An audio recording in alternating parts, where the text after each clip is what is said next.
ఏది అయినా ట్రై చెయ్యి ఆచి చికెన్ మసాలా. రాజకీయం ఎప్పుడెలా మారిపోతుందో, పొత్తులు ఎలాంటి కత్తులు దూస్తాయో, రాజకీయం రంగు మారితే ఎంతటి విచిత్రమైన సీన్లు చూపిస్తాయో చెప్పడానికి తెలంగాణలో జరిగిన మున్సిపల్ ఎన్నికలే బిగ్ ఎగ్జాంపుల్. చాలా మున్సిపాలిటీలో ఏ పార్టీకి సరైన ఆధిక్యం దక్కకపోవటం, మ్యాజిక్ ఫిగర్ దాటకపోవడంతో ఊహించని చిత్రాలన్నీ కనిపించాయి. రాజకీయం తెలిస్తే ఏదైనా జరుగుతుందా? జనం తీర్పుతో సంబంధం లేకుండా ఎంతవరకైనా వెళ్తుందా? మున్సిపల్ చైర్మన్లు, వైస్ చైర్మన్ల ఎన్నిక ఏం చెప్తున్నాయి?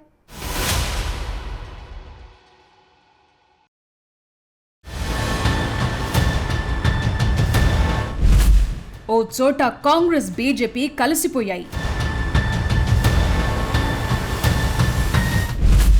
మరో చోట బీజేపీ బీఆర్ఎస్ ఒకటయ్యాయి.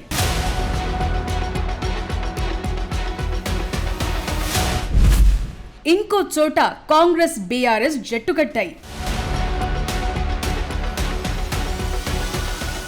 తెలంగాణ మున్సిపల్ ఎన్నికల్లో జనం తీర్పు ఒకలా ఉంటే పదవుల పంపకం మరోలా ఉంది. అసలైన రాజకీయ చదరంగమేంటో చూపించాయి ఎన్నికల ఫలితాలొచ్చిన తీరు. మున్సిపల్ చైర్మన్, వైస్ చైర్మన్ల ఎంపిక కోసం జరిగిన హైడ్రామా చూశాక రాజకీయాల్లో నైతికత కంటే వ్యూహాలకే విలువెక్కువని మరోసారి ప్రూవ్ అయ్యింది.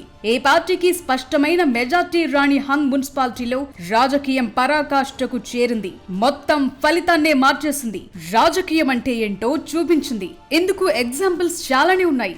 మెట్పల్లి మున్సిపాలిటీలో కాంగ్రెస్ బీజేపీ పొత్తు పెట్టుకున్నాయి. మున్సిపల్ చైర్మన్ పదవి కాంగ్రెస్ దక్కించుకోగా వైస్ చైర్మన్ పదవి బీజేపీని వరించింది. నర్సాపూర్ మున్సిపాలిటీలోనూ సేమ్ సీన్. కాంగ్రెస్ కు మ్యాజిక్ ఫిగర్ దక్కకపోవడంతో చేసేదేమీ లేక బీజేపీతో చేతులు కలిపింది. పదవులను పంచుకుంది. కాంగ్రెస్ కు చైర్మన్, బీజేపీకి వైస్ చైర్మన్ పోస్టు దక్కింది. నారాయణపేటలో బీఆర్ఎస్ హాజరవకపోవడంతో బీజేపీ చైర్మన్ పీఠం దక్కించుకుంది. కరీంనగర్ కార్పొరేషన్ లో బీఆర్ఎస్ తటస్థంగా ఉండడంతో మేయర్ పీఠం బీజేపీకి దక్కింది. ఇస్మాపూర్ లో బీజేపీ బీఆర్ఎస్ కు మద్దతు తెలిపింది.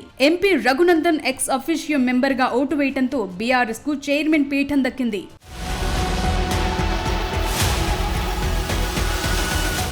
ఇక నిజామాబాద్ కార్పొరేషన్ లో మరీ విచిత్రం. ఎంఐఎం బీఆర్ఎస్ మద్దతుతో మేయర్ పీఠం కాంగ్రెస్ కైవసమయ్యింది. ఆదిలాబాద్ లో కాంగ్రెస్, బీఆర్ఎస్, ఎంఐఎం స్వతంత్రుల మద్దతుతో కాంగ్రెస్ రెబల్ అభ్యర్థికి మున్సిపల్ చైర్మన్ పీఠం దక్కింది. భైన్సాలో ఎంఐఎం కు కాంగ్రెస్ షాక్ ఇచ్చింది. బీజేపీ, ఎంఐఎం, కాంగ్రెస్ స్వతంత్ర అభ్యర్థుల మద్దతుతో ఇండిపెండెంట్ అభ్యర్థి చైర్మన్ అయ్యారు. కామారెడ్డిలో బీఆర్ఎస్ మద్దతుతో కాంగ్రెస్ చైర్మన్ పీఠాన్ని దక్కించుకుంది. గద్వాల్లో బీజేపీ కౌన్సిలర్లు హాజరవకపోవడంతో కాంగ్రెస్ మున్సిపల్ పీఠాన్ని కైవసం చేసుకుంది. ఇక ఆమన్గల్, నర్సాపూర్, అలియాబాద్, మెట్పల్లిలో కాంగ్రెస్ కు మద్దతిచ్చి బీజేపీ వైస్ చైర్మన్ పదవులను దక్కించుకుంది. జిన్నారం, ఎల్లంపేట, రాయకల్లో బీఆర్ఎస్ కు మద్దతిచ్చి వైస్ చైర్మన్ పోస్టులు దక్కించుకుంది. రాష్ట్ర స్థాయి రాజకీయాల్లో కుస్తీకి దిగే పార్టీలన్నీ కింది స్థాయి మున్సిపాలిటీలో ఈ రకమైన దోస్తీని చూసి జనం అవాక్కవుతున్నారు.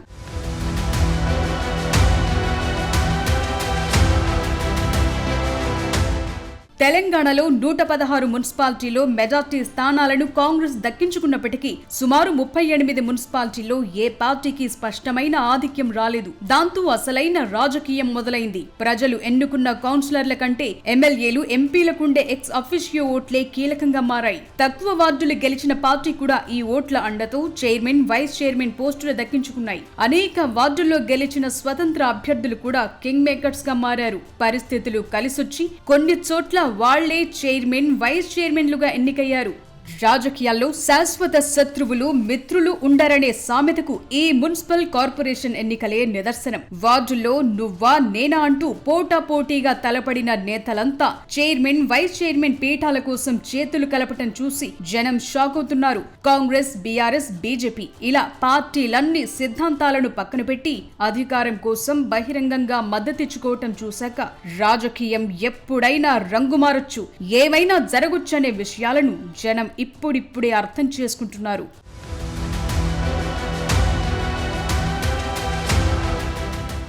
జనం తీర్పుని పార్టీలు అపహాస్యం చేస్తున్నాయా అనే ప్రశ్న ప్రధానంగా తలెత్తుతోంది. ప్రజలు ఒక పార్టీకి పట్టం కడితే నాయకులు తమ రాజకీయ స్వార్థం కోసం మరొకరికి మద్దతివ్వటం ఎంతవరకు ధర్మం అన్నదే సామాన్యుడి ప్రశ్న. ఎన్నికైన గంటల వ్యవధిలోనే కండువాలు మార్చే దృశ్యాలు ఈ మున్సిపల్ ఎన్నికల్లో పరిపాటిగా మారాయి. అధికారం, రాజకీయం ముందు ప్రజాస్వామ్య విలువలు పతనమైపోతున్నాయి. ఇలాంటి సీన్లు చూశాక అందరిలో తలెత్తుతోన్న ప్రశ్న ఒక్కటే, జనం వేసిన ఓటుకు ఇక విలువేముంది అని. ఏదేమైనా చివరికి రాజకీయమే గెలిచింది.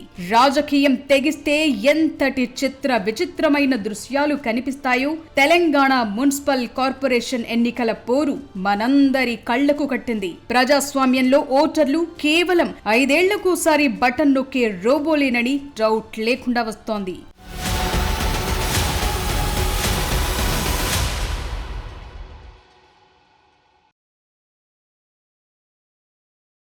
మేయర్లు, డిప్యూటీ మేయర్లు, మున్సిపల్ చైర్మన్లు, వైస్ చైర్మన్ల ఎంపిక చూశాక అనిపిస్తున్నది ఒక్కటే, రాజకీయాన్ని అంత గుడ్డిగా నమ్మొద్దని.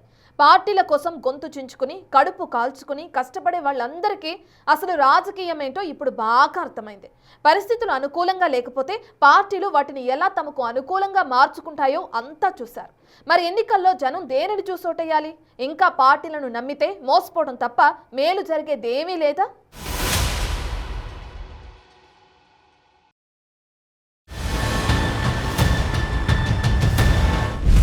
పార్టీలకు జనం తీర్పంటే గౌరవం లేదా?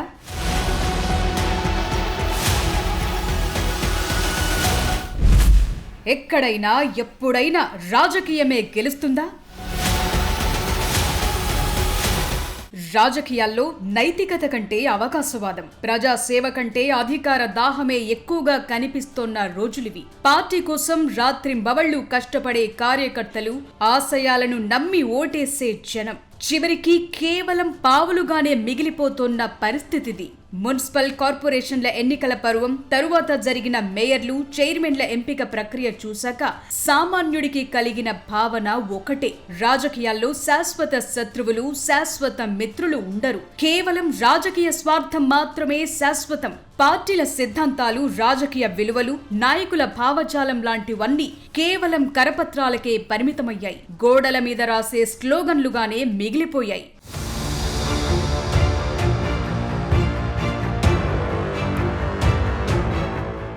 ఎన్నికల సమయంలో పార్టీ జెండా మోసి ప్రత్యర్థులతో గొడవలకు దిగి తమ వ్యక్తిగత జీవితాలను కడుపు మార్చుకుని పార్టీ గెలుపు కోసం కష్టపడే కార్యకర్తల పరిస్థితి మరీ దయనీయంగా ఉంది. పార్టీల హైకమాండ్లు కేవలం తమ రాజకీయ ప్రయోజనాల కోసం శత్రు పార్టీలతో జతకట్టినప్పుడు, క్యాంపు రాజకీయాలకు తెరలేపినప్పుడు ఈ కార్యకర్తల పోరాటం గాల్లో కలిసిపోతోంది. నిన్నటిదాకా తాము విమర్శించిన నాయకుడికి ఇప్పుడు జై కొట్టాల్సిన పరిస్థితులు రావటం ఓ రాజకీయ విషాదం. మెజారిటీ ఉన్నా లేకపోయినా ఎక్స్ అఫిషియో ఓట్లతోనూ, ఫిరాయింపులతోనూ, తెర వెనుక ఒప్పందాలతోనూ పీఠాన్ని దక్కించుకోవటమే లక్ష్యంగా పార్టీలు పనిచేస్తున్నాయి. ఇక్కడ ప్రజా తీర్పు కంటే మేనేజ్మెంట్ పాలిటిక్స్ కి ప్రాధాన్యత పెరిగింది. ప్రజలు ఓ పార్టీని నమ్మి ఓటిస్తే గెలిచిన ప్రజా ప్రతినిధులు మరో పార్టీ పంచన చేరటం ఓటర్లను అవమానించటమే.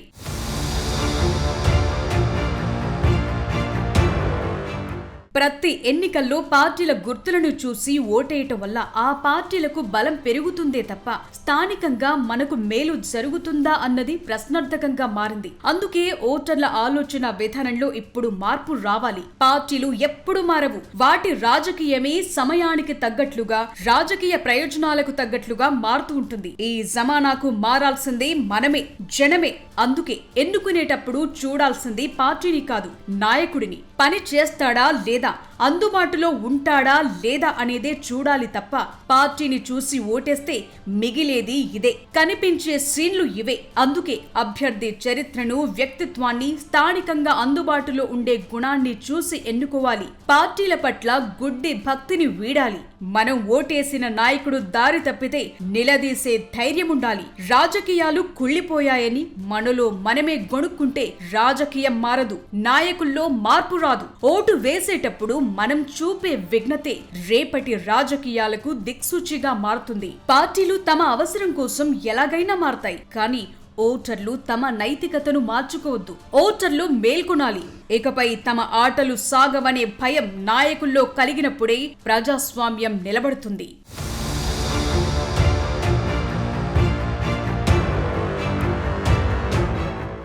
రాజకీయం ఓ నదైతే లీడర్లు అందులో నీళ్లలాంటి వారు. ఎటు వీలైతే అటు ప్రవహిస్తారు. కానీ ఓటర్లు సముద్రం లాంటోళ్లు. నిలకడగా నిబద్ధతతో ఉండాలి. పార్టీల మాయలో పడి గొంతు చించుకుని అరిచినా, కడుపు కాల్చుకుని తిరిగినా చివరకు వాళ్ళు ఒక్కటై అధికారాన్ని పంచుకుంటారు. దాన్ని మన మీదనే చలాయిస్తారు. అందువల్ల జనం ఎన్నుకోవాల్సింది నాయకుణ్ణి కాదు, ప్రజా సేవకుడిని. అదొక్కటే మన చేతుల్లో ఉంది.